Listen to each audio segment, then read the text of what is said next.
Ɗakin ba uwa wa zai leka, Allah raba mai da bakin garin kyashana.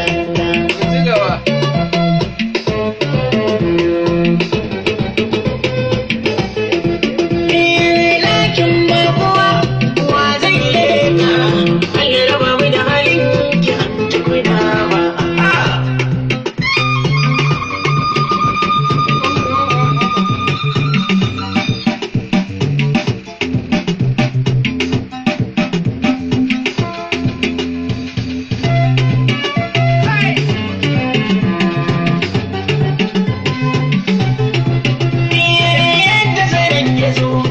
Kalar yadi mai neman sani je kaga kundi dole bukur mugun siti bala'in rayuwa ba a yi daɗi ba.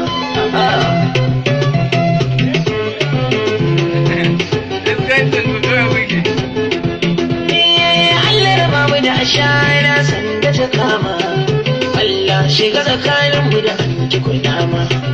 Mai hawa lafiya ta tausasa dama, in ba garuwa ba za a ba.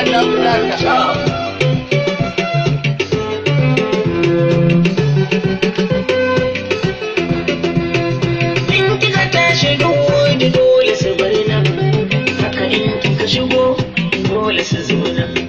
Kaki kula in adawa kin buga wannan, duwar zama tashi na dai.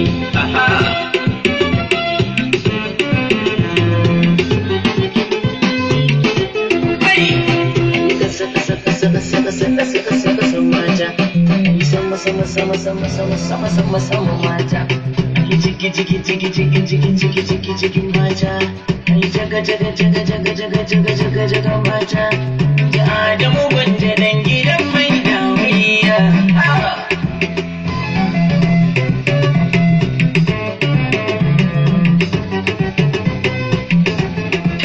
Tururuwa ba ki gudun abin da rai zai mace, ko wanda ka take ya kwana a kunci. Har magiyan kike masu abinci, in baki yoji dogo ma za su siyo ba.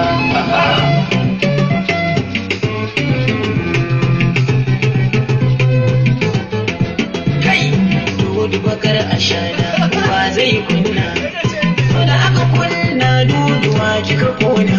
Na ce ki shiga gida dudu ki zauna, kai ki yafi bashin gaba da makiya dudu.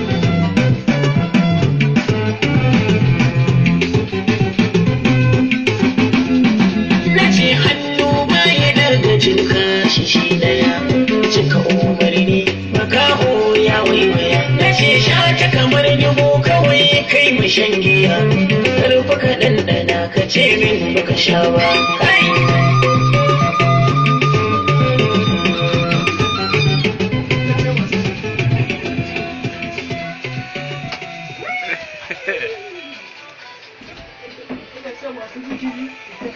Allah ya sa ba Usman ya danna kodin. Na mutane. Ya mu kudi na zan gudu.